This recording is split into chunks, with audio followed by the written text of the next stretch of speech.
Hello, Periscope. Hey, Latersa. That was quick. Hello, Erica Wilson, makeup artist, MUA. Thanks for joining me this afternoon. See if a few more people are going to jump in. Hey, Allison! We need to touch base, Allison. Allison Feliciano. We Elevation Magazine. Hey, how are you? I was watching one of yours the other night, too. All right. Thank you for the hearts already. Pink and green. Uh-oh. Uh-oh. Pink and green in the house. I'm good. I hope you are. Okay. So I'm going to jump right in. For those of you who may not know me, my name is Delmar Johnson. I'm the president of Delmar Johnson Enterprise and the founder and creator of HR Brain for Hire and DelmarJohnson.com. Yes, aka Life for You, aka folks out there. So yesterday I came on and talked about, and actually I'm a little bit later than I usually am, guys, but I had to leave my classroom early and get a few things done. But I still want to make sure that I did my usual afternoon scope for you all. So yesterday, just to recap real quick, I talked about the 5 stages of grief in a job loss, and that was shock and denial, that was anger, that was bargaining, that was depression, and then you get to the acceptance points when you're ready to actually go out there and find you another job. Hello, I am Roxanne in Nice. Oh, well, I may have pronounced that wrong, but tell me your name.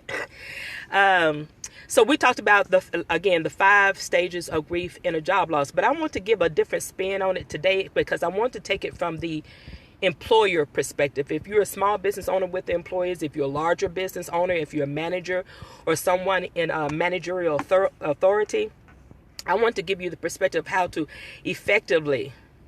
Oh, okay, good. I got it right. Awesome. I wanted to offer to you an effective way, some tips on effectively terminating an employee, because yesterday we talked about the grief of job loss. So from an employee standpoint, I want to just give you a few points over the next few minutes about how to actually effectively terminate an employee, which can help you reduce possibly getting in trouble. Okay, I do want to preface, I am not an attorney, but I am a person from a human resources perspective. So I have 20 years in human resources. I'm an author, I'm an empowerment speaker, and I'm an educator. So just kind of using all those experiences together, but 20 years of HR experience. So I'm talking to you from that perspective. Okay. So as always, you guys know, BKBs, thanks for joining. Please share if you like. Give me some hearts. I always love the hearts to flow. I appreciate it. I always have my notes with me because I want to make sure I cover some valuable things for you, and hopefully the information will be good for you. So if you are a business owner with employees, if you are a manager or a supervisor, someone who has the authority to actually terminate an employee, I think this would be helpful for you as well. Thanks for sharing, Latersa. So the first thing is terminating an employee is probably one of the most unpleasant actions or activities that someone in managerial authority or the business owner has to go through. But you need to keep in mind that even though it may be unpleasant, but it is sometimes necessary. Thanks for sharing, Allison. I appreciate the hearts too.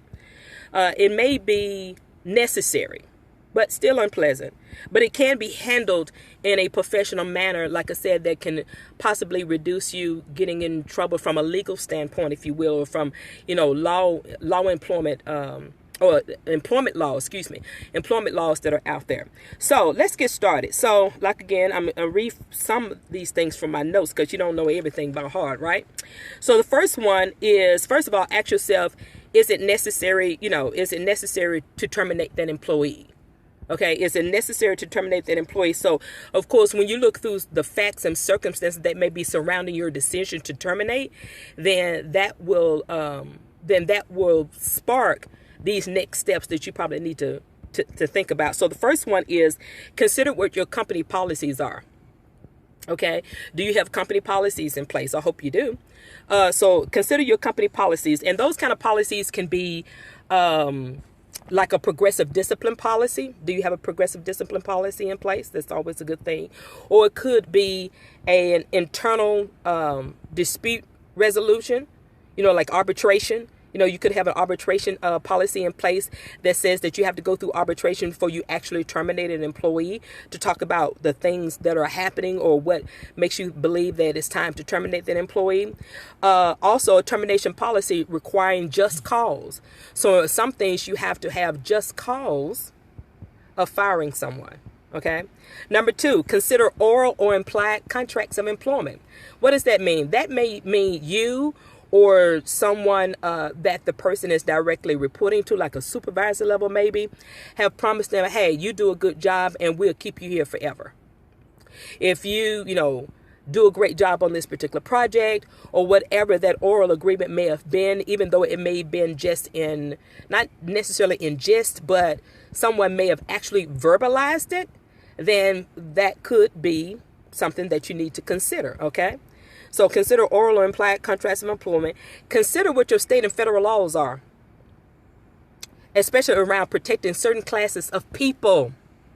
That's very important. And I actually want to, and what I mean by that, I pulled out my notes because I want you to know this specifically. Think about Americans with Disabilities Act. It's better known as ADA. Think about the Pregnancy Act. Pregnancy Act. Thanks for joining, Sharice. Think about workers' compensation. Title VII. In California, it's actually California's Fair Employment and Housing Act. California kind of got some of their own rules. Thank you. You speak so well. I appreciate that. I try to practice that, let's practice that. So I appreciate that. So that comes under considering your state and federal laws. What do they say about certain classes of employees? Let me give you another live example of that. I would be probably considered under a certain class of employees, potentially. First of all, I'm a black person. I'm a woman. I should have said woman first, shouldn't have, because I'm a woman before anything. A woman, I'm a black woman, and I'm over the age of 40. Think about that. And that's actually age, that actually falls in the Age Discrimination Act. That also says ADA, so you have to distinguish between the two. One is Americans with Disabilities, the other one is Age Discrimination Act. But that's so. Consider the state and federal laws for certain classes of people. Okay. Number 4, review the employee's personnel file. You know how they say in the realty market, location is everything about where you live, or where you buy that business building, your brick and mortar. With the personnel file, it's document. Okay. So do you have insufficient documents on the performance of that employee? Do you have insufficient documents on something, on a policy they may have violated? Have you documented it? Do you have a form that says, a verbal or written discipline form that gives information that you've written down, documenting some infractions that have happened along the way? So document is going to be very important. Latersa said, are you talking about incidents? What do you mean by incidents, Latersa? I'm sorry, kind of clarify that for me. Incidents like getting hurt, or incidents of sexual harassment or things like that. Those kind of things you want to make sure that you have documented in the personnel file. Right. I understood that, Latersa, incidents on the job. What I was saying, are you talking about incidents of sexual harassment, or are you talking about incidents of somebody hurting themselves? So clarify the word incidents. Disciplinary. Yeah, exactly. Disciplinary. Yeah, I'm talking about disciplinary forms. Exactly. And like I said, that can be a written disciplinary form that you fill out where you've had a conversation with this employee and put them on notice, he or she on notice, that, this is a written document. They sign off on it, understanding all the language and and terminology that's on that disciplinary form. Again, just as realtors say, location. When you're about to terminate someone, it's about document when it comes to human resources, and when it comes to firing someone or terminating someone. Okay. Number 5. Let me grab my notes for number 5. Consider the employee's eligibility for unemployment insurance. Yeah, unemployment insurance. Thanks for joining, V. Canterbury. So, a terminated employee may be, eligible for unemployment insurance, right? So it says, unless the termination is for refusal to perform suitable work or misconduct. So you want to keep that in mind. And number 6, consider legal ramifications of not terminating the employee. Because that employee could be toxic. Okay? So failing to actually terminate an employee who has violated or threatened violence, or brought a firearm into the business, onto the property, especially if you have, with a brick and mortar, onto the property, or there's other egregious violations that this employee has done, and you've kept him or she around because, for whatever reason, for favoritism, maybe they have something hanging over your head, you can get in just as much trouble, potentially just as much trouble, of not terminating that employee versus actually terminating him or her. Okay? So let me just review that again for you real quick. Number one is consider your employee company policies. Okay. Number 2, how come I can never find my notes when I need them? Isn't that crazy, y'all? But hey, it's all good. Consider an oral or implied contract of employment. Number 3, consider your state and federal laws that are in place about unemployment. Or termination, excuse me. Number 4, review the employee's personnel file. Document. Consider the the employee's eligibility for unemployment insurance. Okay. Allison, yeah, you have employees, don't you, Allison? And consider legal ramifications of actually not terminating that toxic employee who has done violation after violation after violation. Anybody have any questions? I don't think I've ever said a Q&A, but anybody have any questions about that? Any employers out there watching, or small business owners with employees? Consider eligibility for insurance. There's a lot of things to consider. Yes, Allison. You are an employer. Allison Feliciano, you guys go follow her. She's actually running for mayor in Powder Springs, Georgia, for over 20 years. Yes, most definitely. So Allison has been in business for herself for a very long time. No one has any questions? What's that? If you thought that was valuable, what I brought today, could you put a BAM in the message? In the message box? Just say BAM. BAM with a few hearts. Nobody got anything out of that? What? Well, it's all good. It's all good. I thank you for those who held on. I said, what do you think we need to add to our manuals for today? Whoo, that's a long answer, Allison. You need to make sure. I can tell you a couple of them. You need to make sure that you have a social media policy in your employee handbook. Social media, is not like it used to be. Meaning for today's generation. Yeah, social media policy, especially for the generation today. Love working for myself, but it's good to know this info. Most definitely, because even though you're working for yourself, if you ever consider to grow and actually have a brick and mortar and have employees, just something to keep in your arsenal, right? In your reference. But Allison, getting back to your question about policies, social media policy, definitely have a dress code. Yes, growing my business. Awesome. So I have a social media policy, definitely have a dress code policy, because we were just talking about this in class today that, employers now with businesses. Hi, Dr. Anitra. Thank you for joining. Employers now with employees. I don't care how many employees you have. Especially if you're a larger employer and have, say 50 employees or more, you have generally all generations underneath the same roof, right? So that's like baby boomers. What's the other? There's baby boomers, Generation X, millennials, I think that's Generation Z now. So you have all generations of employees under your roof now, and those generations don't communicate the same way. Baby boomers don't communicate like Generation Z or Generation Y, millennials. Okay, I don't even know. I guess we're up to letter Z. So you definitely want to have social media policy in there. You definitely want to have dress code in there. You also want to have a code of ethics. Says like a contract. employee and employer. Yes, exactly.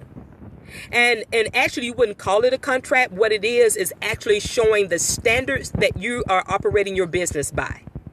That's what an employee handbook is for. The standards you are operating your business by. If you're building a particular culture and your culture is based on your value system, because that's how culture is developed in a company, on your value systems and your core values for that company. But yes, it's similar to a contract in saying that this is what the employer is expecting, and we expect you to follow these standards. So yes.